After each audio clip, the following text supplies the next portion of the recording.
Hi, നമ്മുടെ പാവം കഫീലിൻ്റെ കുറച്ച് പൈസ പോയി കേട്ടോ. പൈസ പോയെന്ന് വെച്ച് കഴിഞ്ഞാൽ പുള്ളിക്കാരൻ്റെ ഒരു ബോർവെല്ലിൽ അടിച്ചു പോയി. ബോർവെൽ കംപ്ലയിൻ്റ് ആയിട്ടോ. ബോർവെൽ ഞാൻ ചെക്ക് ചെയ്ത ശേഷം ഷോർട്ടായിരുന്നു. അപ്പോൾ അങ്ങനെ പുറത്തുനിന്ന് ആളെ വിളിച്ച് അവർ നോക്കി ഡീറ്റെയിൽ ആയിട്ടൊക്കെ നോക്കി. ഇതിൻ്റെയൊക്കെ സ്പെഷ്യലായിട്ടുള്ള ആൾക്കാരുണ്ടല്ലോ, അവരൊന്ന് നോക്കിയപ്പോഴത്തേക്ക് മോട്ടർ കംപ്ലയിൻ്റ് ആയിരുന്നു. അപ്പോൾ എൻ്റെ നിഗമനം ശരിയായിരുന്നു. അപ്പോൾ അങ്ങനെ മോട്ടർ കംപ്ലയിൻ്റ് ആയപ്പോഴത്തേക്ക് മോട്ടർ എടുക്കാൻ നോക്കിയിട്ട് മോട്ടർ എടുത്ത് പൊക്കാനായിട്ട് പറ്റുന്നില്ല. ഭയങ്കരമായിട്ട് ടൈറ്റ് ആയിപ്പോയി. ടൈറ്റ് എന്ന് വെച്ച് കഴിഞ്ഞാൽ ഹെവി ടൈറ്റ് ആയി പോയിട്ടോ. പിന്നെ ക്രെയിനൊക്കെ വിളിച്ചു, വലിയ ക്രെയിനൊക്കെ വിളിച്ചിട്ടും ക്രെയിനിൽ വെച്ച് പിടിച്ചിട്ട് പോലും ആ മോട്ടർ പുറത്തോട്ട് ഇറങ്ങി വരുന്നില്ല.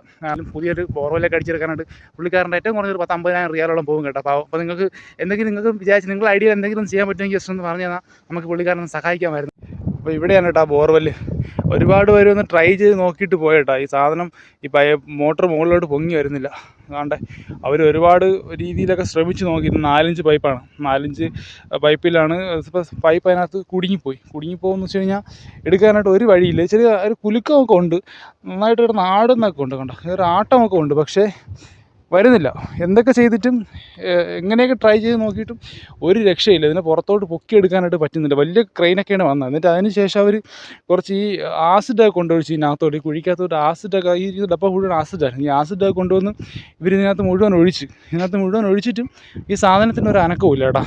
ഇത് എന്തെങ്കിലും വഴി നിങ്ങൾക്ക് എന്തെങ്കിലും അറിയാമെങ്കിൽ ജസ്റ്റ് ഒന്ന് പറഞ്ഞു തന്നാൽ. നിങ്ങൾക്ക് ഇതുവരെ എക്സ്പീരിയൻസ് ഉണ്ടായിട്ടുണ്ടെങ്കിൽ ഇലക്ട്രീഷ്യന്മാർക്ക് ഗൾഫിലൊക്കെ ഉണ്ടാവാൻ സാധ്യതയുണ്ടല്ലോ. അപ്പോൾ ആരെങ്കിലും ഒന്ന് പറഞ്ഞു തന്നാൽ നമുക്ക് നമ്മുടെ കഫീലിനൊന്ന് സഹായിച്ചു കൊടുക്കാമായിരുന്നു. പാവമല്ലേ പുള്ളിക്കാരൻ.